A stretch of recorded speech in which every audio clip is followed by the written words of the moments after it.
Good day from Las Vegas. This is Winner's Circle, brought to you by GamblersWorld.net, where the finest baker's dozen of sports handicappers gather together. And I got two very special ones today. Today is Friday, June 20th. Matt Fargo and Doug Upstone. We're going to cover a number of different things here. We'll make a few comments about the NBA before we move on and do the Major League Baseball selections. Anyway, guys, it was kind of an exciting day yesterday for who?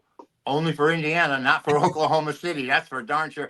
Doug, did it work out the way you thought it would with actually the Pacers routing the Thunder? No, I didn't like the game at all. To tell you the truth, I couldn't find anything that I really liked. On a personal level, I put a little money on Pasquale to go over the points, but he came up short on that one. But now this is. I'm curious what you guys think. Even if Oklahoma does win on Sunday, I would say that when you take into consideration their regular season, I think this would be one of the most, in recent memory, most disappointing champions in recent time. And because, horrible on the road all the time, the entire playoffs essentially, had some wins, but 1-9 against the spread. And I know that's not the criteria necessarily how most people will judge it, but I mean, yesterday's performance, I don't even know what to say, or I should say lack of performance. One thing I noticed, Matt, before I get to you, is that no one played a plethora of minutes for this team. They used their entire 14-man roster, and they should be rested and ready on Sunday. Matt, do you think some people have said that the Indiana was the worst team to ever make the finals? Do you think go along with that right now? They look like they're certainly giving people a battle. I mean, people are making the argument, I think, just from an odds standpoint. I think they came into the season, I want to say 60-1 to take it all. And they went into the playoffs right around that number as well. So from an odds perspective, I think that's what they're referring to.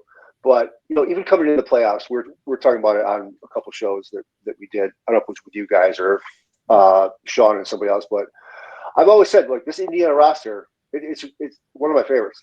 When this team is healthy, and they're showing it right now, when they're healthy, they're a tough out. And the from thing is, Doug, what you said about Oklahoma City possibly being a disappointing champion, this Thunder team had the widest margin of victory in the history of the NBA, and they won more playoff games by 25 or 30 points, I believe it is, than anybody else. And yet the Pacers are able to play toe-to-toe with them and go with them. It's the hockey, they had 4-1 that it would not go to 7 games, and that was for sure. On this one, no one expected it to go 7 games, and it looks like it has, hasn't it? Without a doubt. And what's the number in the Pacers game when the playoffs started, or before the playoffs started?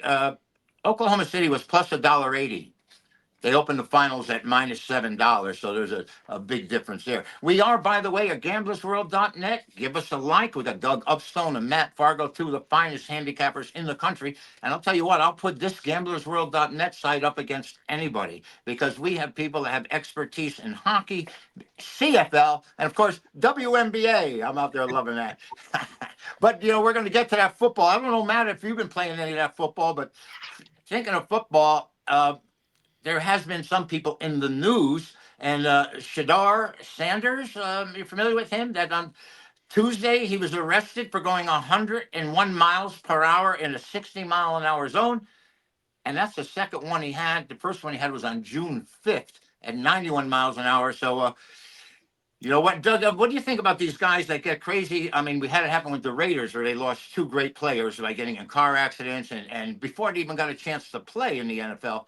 And I'm kind of surprised that this would happen to Sanders with, say, the background he has with his father. I would think that Dion would keep a really tight rein on him. Yeah, I would disagree with that. Really?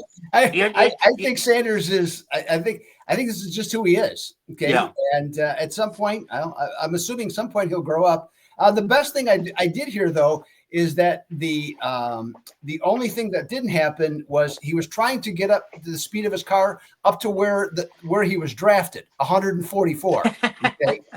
And so that was that's what that's what he was actually shooting for, but got caught ahead of time on that one. So this guy, and not even have the self-awareness of knowing what team that you're playing for. okay, to know what has happened to the guy that has been the quarterback before you, to where you have any understanding. I mean, hey, you know what? When I was his age, I'm sure for both of you guys, I didn't know everything either, okay, and did a lot of stupid stuff. But I mean, I don't know. Today's athlete, for the most part, seems to be much more self-aware, but SNS does not fit that right now. You know, Doug, in Nevada, and Matt, this is for you too, if you're ever out here, if you get busted with DUI twice within 365 days, there's a mandatory 170 days in jail. Well, okay. I did not know. So I don't know what they're doing here. You know, he had 2 within 10 days. So, or, 12 days, whatever it is. That's going to be kind of unique.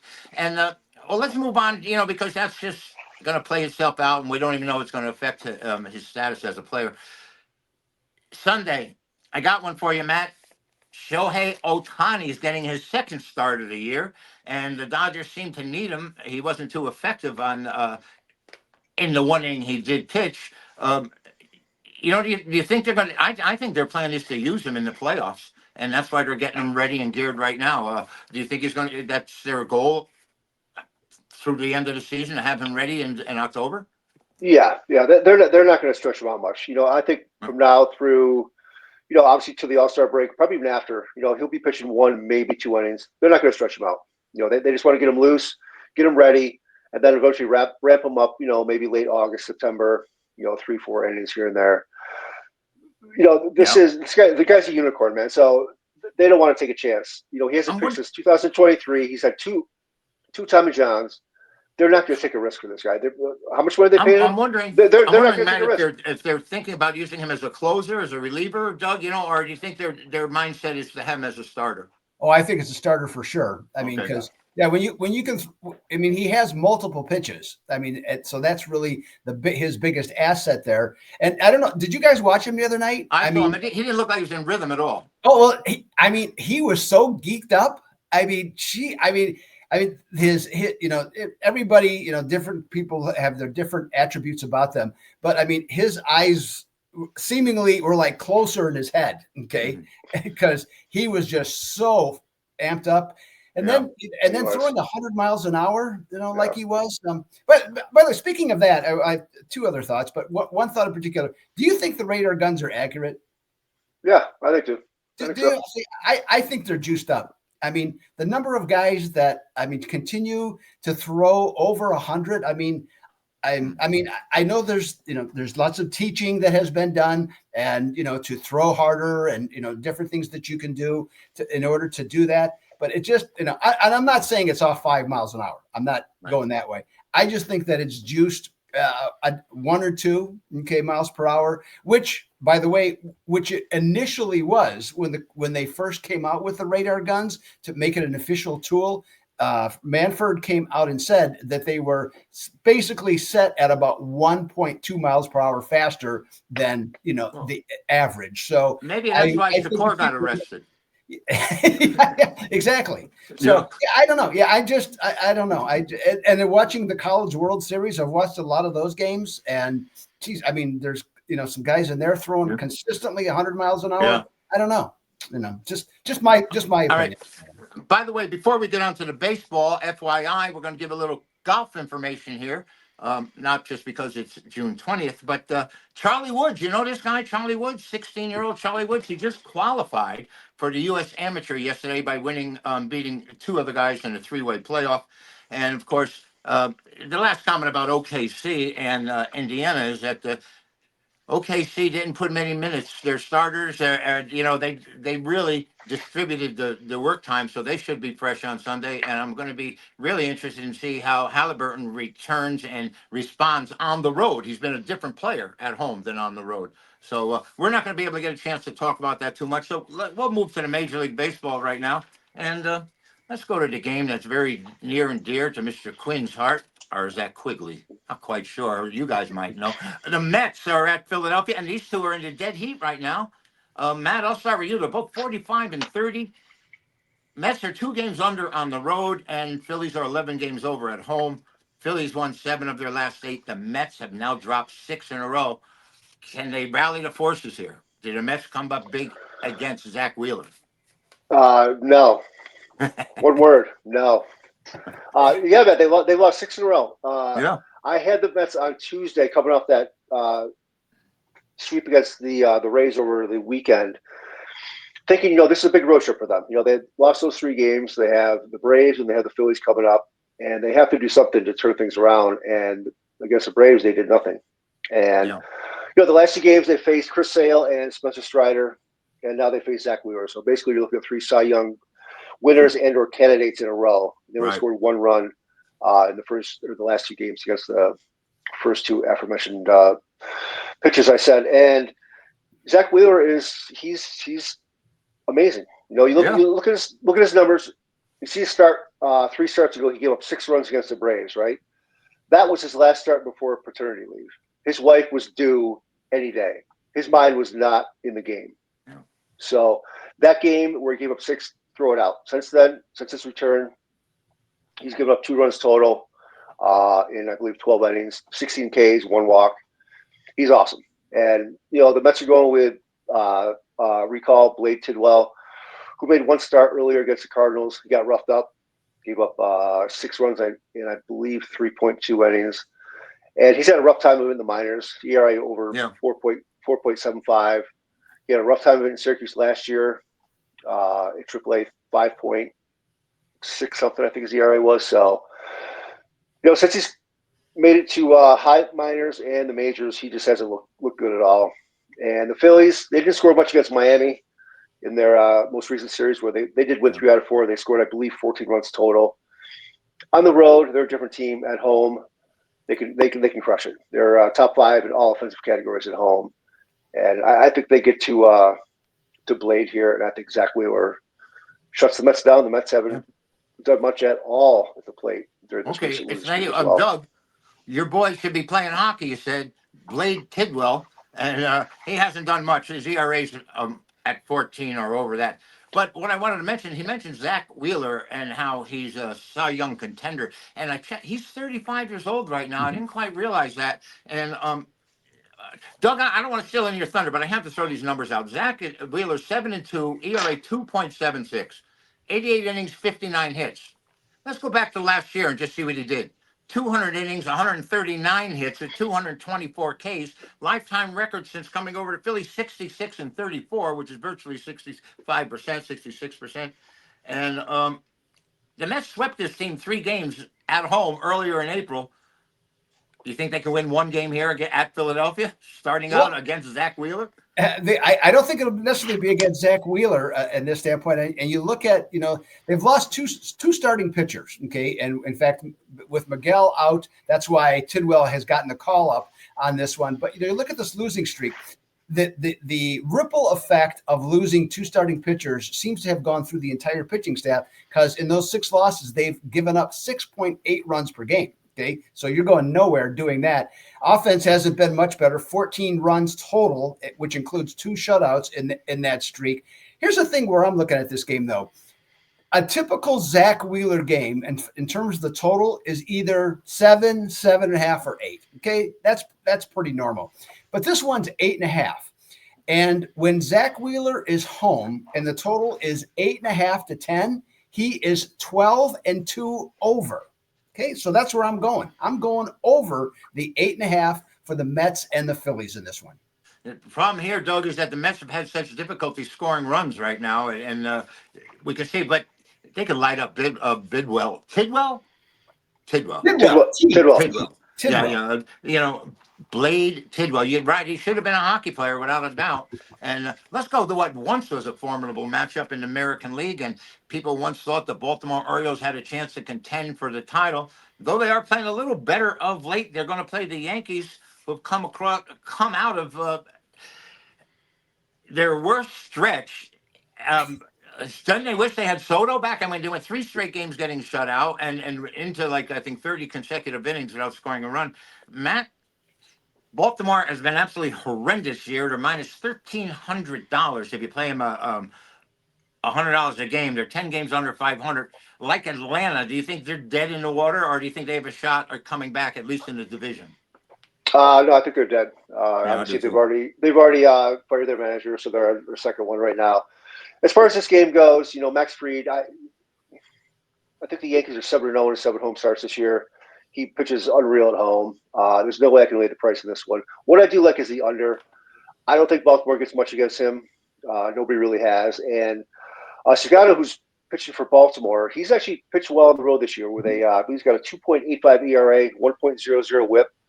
So he can get it done. And the Yankees, man, they got shut out, 3 straight games? Yeah. Or was it 2 straight games? 3 straight games.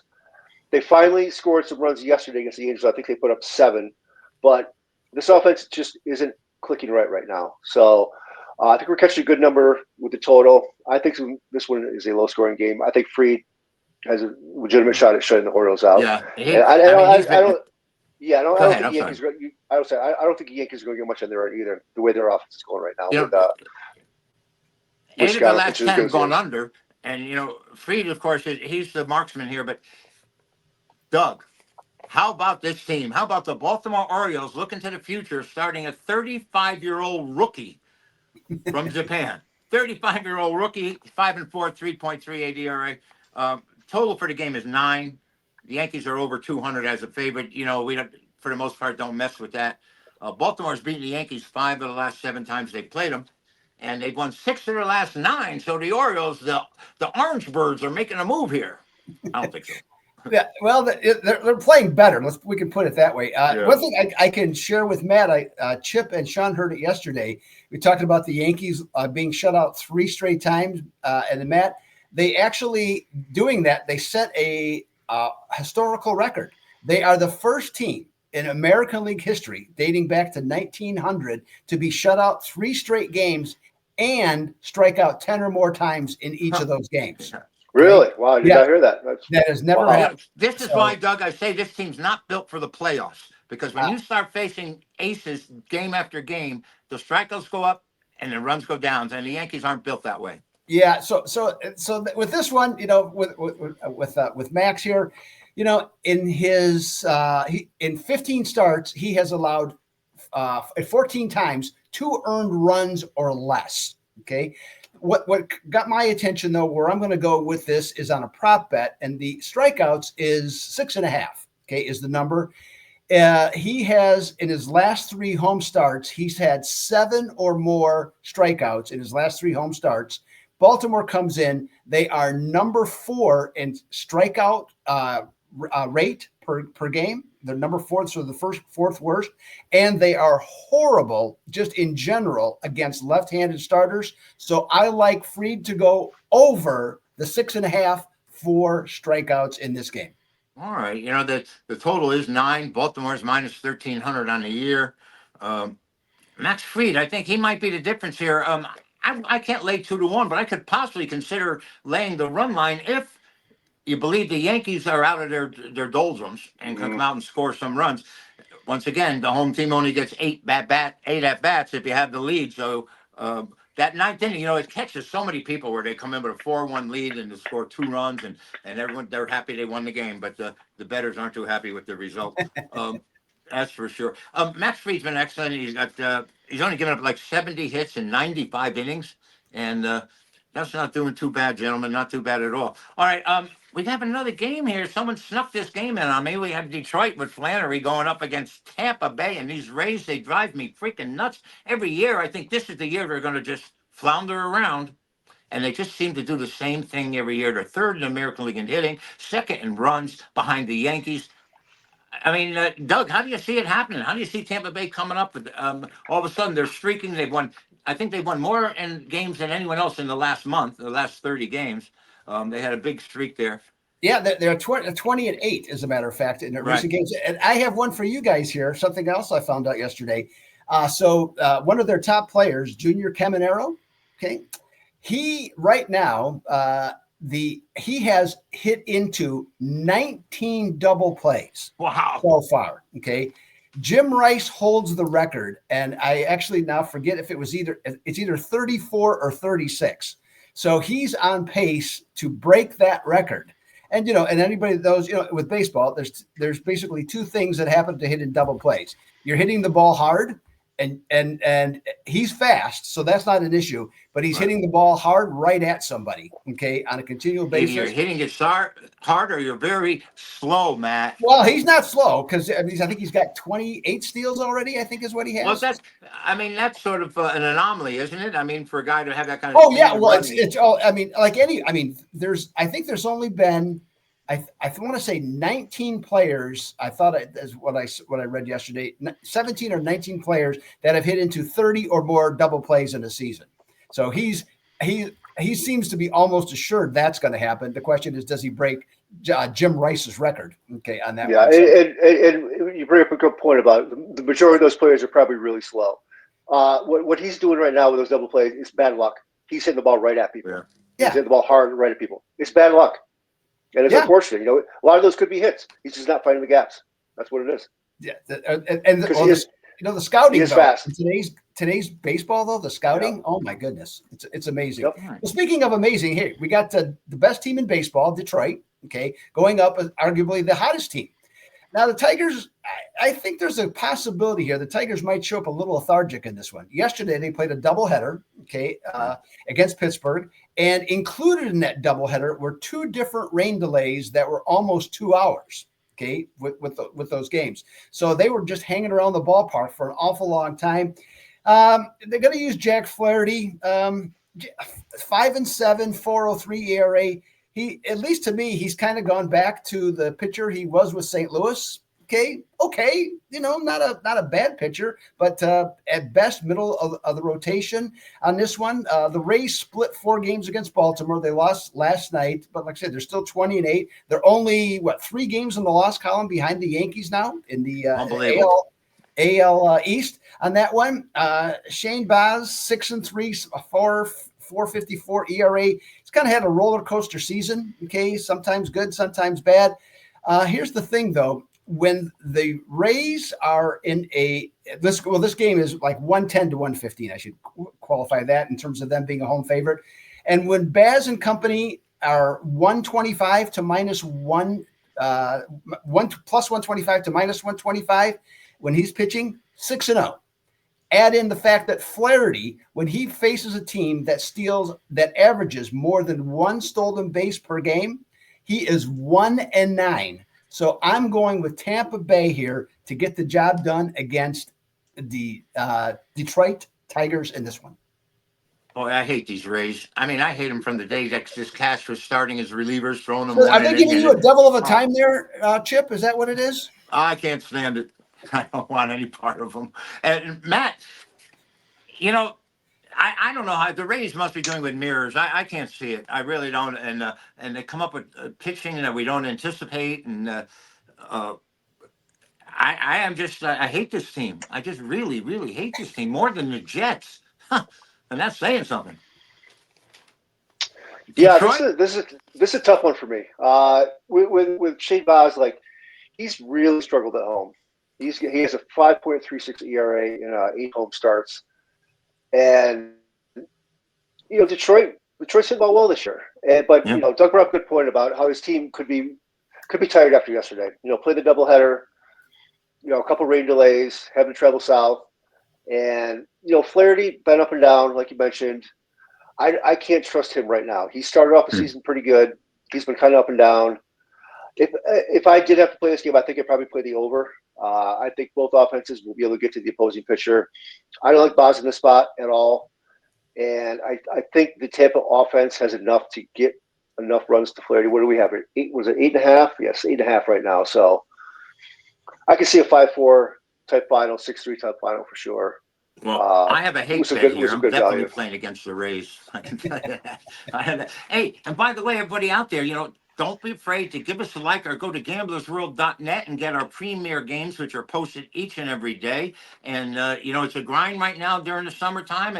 And if you're posting 1 game a day is all you really need. And sometimes there's packages of 3 or more. So, Doug, your hockey season has come to an end. And we have the Canadian football and WNBA, of course. And the NBA ends on Sunday. So for the most part, from here on out, Matt, it's going to be baseball. And Matt, I was just wondering because do you how many baseball games would you say you post in a day or in a week? Daily between 2 and 4. Okay. Usually around 3. Usually I do like a triple play every day. Sometimes Right, today I have right. a double. Today I have a double play. People say, oh, you do a triple play because you want to do 3 games, every day. But no, I don't do it that way. Right. If Right. I don't like 3 games, I'm not going to play. I'm not going to force a third. So I only have 2 today. Right. The other day, one day I have 4. Usually go much more than 4. But if Now, the games are out there, I will. when you have 2 games, do you offer them up to the public as a parlay or sell them individually? Just as a double play. Okay. I bet only underdogs. So even if it's a split, it'll come out profitable. Right. Right. So All right, Doug, anything big going this weekend? Well, I think now I know Matt's a CFL guy too, Chip. So we'll all have some action. My play's in the system. I just got to write up the promo for it for Saturday. Right. So we have that going. Hit 4 of the last 5 in baseball. So at least trending in the right direction. And by the way, I give hats off to he's wearing a hat, but hats off to Matt Fargo. I think it's a special talent to play all underdogs, or I essentially play all underdogs. Right. I think I don't have that skill, and I'd be the first to admit it. But I commend anybody that has the ability to do that. So, and he's having a really nice year too, by the way, Mr. Fargo. Yeah, Well, that's why he's here. That's why GamblersWorld.net is we're out there, and you guys should log on and follow the buy links and become winners along with everyone else that we're promoting here on the program. Doug, that was great. I'm looking forward to the rest of the season. I really am. I want to see what kind of props you're going to give me for baseball, because I've played 2 props this year already now too. Okay, there you go. All right. I'm really getting into it, getting to the swing of things here. Hey, Matt, thank you very much, and everyone out there, remember to give us a like. And June 20th. There are some dates in baseball and in sports history that have happened on June 20th, and I'll come over 1 or 2, but there are some things that have happened that are pretty interesting that weren't in baseball. First of all, the first protest that was ever upheld in Major League Baseball, the Yankees 1-0 against the White Sox. The protest came because the plate umpire called the batter out on a fly ball to left field, and the left fielder actually dropped the ball while he was trying to retrieve his hat while he was running. And so the Yankees lost that game. All the personal records of the players were kept, but not in the standings for the team. And when they replayed the game, the Yankees won 14-4. In 1956, a guy by the name of Mickey Mantle, I don't know if you heard of him, he hit 2 balls in the right center field bleachers at Briggs Stadium in Detroit, and it had in the same game, and it had never been done before once. In 1960, I was 11 years old. I remember listening on the radio to Floyd Patterson, who became the very first heavyweight boxer to regain a title after having lost it. He had lost it to Ingemar Johansson in the previous year. Now, Bobby Bonds in 1973 hit his 22nd leadoff home run of the year. 1980, you might remember Roberto Duran and Sugar Ray Robinson went at it, and Duran won a decision in Montreal. And then, of course, you remember the no mas in the rematch when he was humiliated by Roberto. On this date, 1982, Pete Rose played in his 3,000th game. Cobb, Musial, Aaron, and Yastrzemski were the only ones that had done that previously. Ripken hadn't reached 3,000 as of yet, but he certainly got there. I love this one. 1994, O.J. Simpson was arraigned. Now, here's one that's really crazy. In 1966, the U.S. Open was won by Billy Casper, who came from 7 strokes back in the last 9 holes, and he came from 5 strokes back in the last 3 holes to beat Arnold Palmer. And this is one I think the whole nation watched this and just couldn't believe the collapse at Palmer. And it brought up a lot of. Now, Palmer won 3 Masters. The very first one he won. Do you remember the short par 3 in the back? I think it's 13, where it's embedded. You have to hit it over the water, and there's like the green is tilted toward the water, toward the front. Number it 12. had rained profusely that on the final day, on the second. This is on Saturday, and Ken Venturi was going head-to-head with Arnold Palmer, and Palmer put a ball that was embedded in the back of the green. He asked for a drop. The official said no. He takes a double bogey on the hole. Then he walks back and drops the ball and plays the second ball. And after the match was over, the officials said that it shouldn't have been, it should have been allowed to be an embedded ball. Ken Venturi even said, yes, that ball was embedded, but they ruled that it wasn't embedded and he played, and you can't give him a score on a ball that's been played after you've already hit another ball. So they gave him a 3 for a par 3 on that hole. And Venturi has had a bitter dispute about that. I mean, he was one of the best golf announcers for years, and he just continually brought that situation up. And they said, him and Arnold Palmer, who said it actually affected their relationship because of. Here's the quote from Venturi. He says, "I firmly believe he did wrong, and he knows it." He goes, "I know he did wrong, and he knows I know it." He played the second ball after the first ball. I mean, he clumped it. He clumped the one that was when they said you had to play it. So that was kind of funny to come back and make a ruling after the round had been played. I mean, we saw, who was it, Floyd or somebody that took a towel down and sat down on it and to keep his pants from getting wet. And they fined him 2 strokes for building a stance. Do you remember that? So golf rules and basketball, they can be as weird as any other sport, I guess. But one thing too, you mentioned that collapse by Arnold Palmer. One thing that people don't always remember is the correlation of let's just call it a somewhat younger Arnold Palmer and Greg Norman. I mean, absolutely. Greg Norman had some spectacular meltdowns. Yep. Okay, and it wasn't just all bad play. He did have some horrible rounds on the bad breaks. But you had people chipping in from Rocco Media and other players that Larry beat Mize him by a stroke. I think it was Bob Tway hit one out of the sand trap and he holed it out to beat that was another one. I mean, the Shark. Anyway, listen, I'd like to thank you guys. Matt Fargo. We got Doug Upstone. I'm Chip Chirimbes. We're here at gamblersworld.net and find out what it's like to be a Gamblers World winner. Log on. Have a great week on everybody. I'll see you guys next week. Good luck, everyone.